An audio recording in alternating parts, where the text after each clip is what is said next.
ഗേളി മീഡിയയിലേക്ക് സ്വാഗതം. എൻ്റെ ചാനൽ ആദ്യമായിട്ട് കാണുവാണെങ്കിൽ സബ്സ്ക്രൈബ് ചെയ്യുക, സപ്പോർട്ട് ചെയ്യുക, നിങ്ങളുടെ വിലയേറിയ അഭിപ്രായങ്ങൾ കമൻറ്റായി രേഖപ്പെടുത്തുക. അപ്പം നമ്മുടെ ഇഷ്ടം മാത്രം എന്ന സീരിയലിൻ്റെ എപ്പിസോഡിലേക്ക് പോയാലോ. അങ്ങനെ രചനയും കൊണ്ട് ഡിസ്ചാർജായി ആകാശ് മേനോൻ്റെ വീട്ടിൽ കൊണ്ടുവിടുകയാണ്. ആ സമയത്ത് ആകാശ് അവിടെ ഉണ്ടായിരുന്നു. അങ്ങനെ രചനയെ അകത്തേക്ക് കയറ്റുന്നു, മഹേഷും കയറുന്നു. അപ്പം ആദ്യം അങ്ങോട്ടേക്ക് വരുന്നു. അപ്പം നമ്മുടെ ആകാശിൻ്റെ കുറേ എന്താ പറയുക, വൃത്തികെട്ട സംസാരങ്ങളൊക്കെ ഉണ്ടായിരുന്നു. അങ്ങനെ മഹേഷ് ആകാശിൻ്റെ കഴുത്തിനൊക്കെ കുത്തിപ്പിടിക്കുന്നു, തല്ലാനൊക്കെ പോകുന്നു. പിന്നീട് കൈയൊക്കെ എടുക്കുന്നു.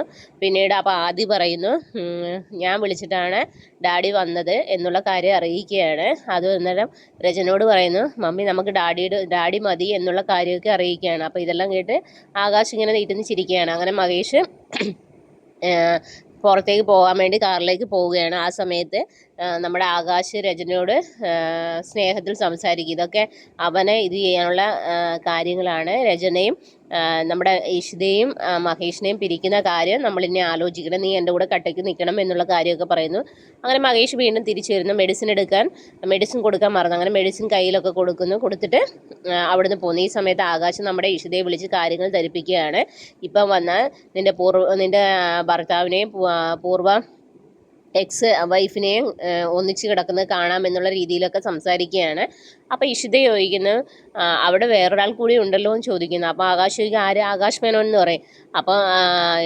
അപ്പോൾ ആകാശിന് പെട്ടെന്ന് ഇതാവും. അപ്പം പറയും, അപ്പോൾ ആകാശ് പിന്നെയും ഓരോന്ന് പറഞ്ഞപ്പം ഇഷിത പറയും, ആകാശ് മേനോനെ കൂടുതലൊന്നും പറയണ്ട, എന്തായാലും നിങ്ങൾ തന്നെയാണല്ലോ എന്നെ വിളിച്ചത്. അപ്പോൾ ആകാശ് മേനോൻ ചമ്മി ഒരു വല്ലാത്ത രീതിയിലാക്കി, ഇവർക്ക് എങ്ങനെ മനസ്സിലായി എന്നുള്ള രീതിയിൽ.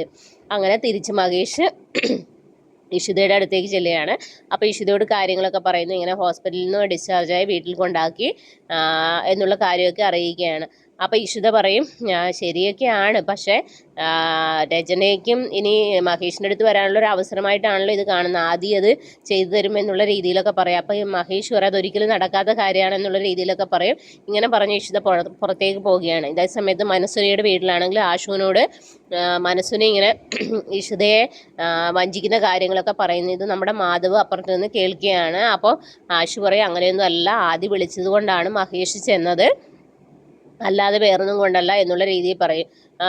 പിന്നീട് ഇതൊക്കെയാണ് ഇന്നത്തെ എപ്പിസോഡിലുള്ളത്. നാളത്തെ എപ്പിസോഡിൽ നമ്മുടെ മഹേഷ് ആകാശ് മേനോനെ വിളിച്ച് വെൽ വിഷർ ആണല്ലേ എന്നുള്ള കാര്യമൊക്കെ അന്വേഷിക്കുകയാണ്. ഇത് കേട്ട് നമ്മുടെ ആകാശ് മേനോൻ ഞെട്ടിത്തരികയാണ്.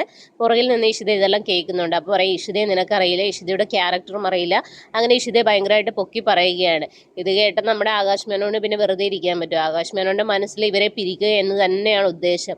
അപ്പോൾ അങ്ങനെ ആകാശ് വീണ്ടും പുതിയ തന്ത്രങ്ങളുമായിട്ട് ഇറങ്ങുകയാണ്. നമ്മുടെ മഹേഷിനെയും ഇഷിതയും ദൈവം കൂട്ടിച്ചേർത്തത് പിരിക്കാൻ വേണ്ടിയിട്ട് കളത്തിലേക്ക് ഇറങ്ങുകയാണ്. ഇതൊക്കെയാണ് നാളത്തെ എപ്പിസോഡിലുള്ളത്. അപ്പോൾ അതിനായി എല്ലാവരും വെയിറ്റ് ചെയ്യുക. അപ്പോൾ okay, bye bye, thank you.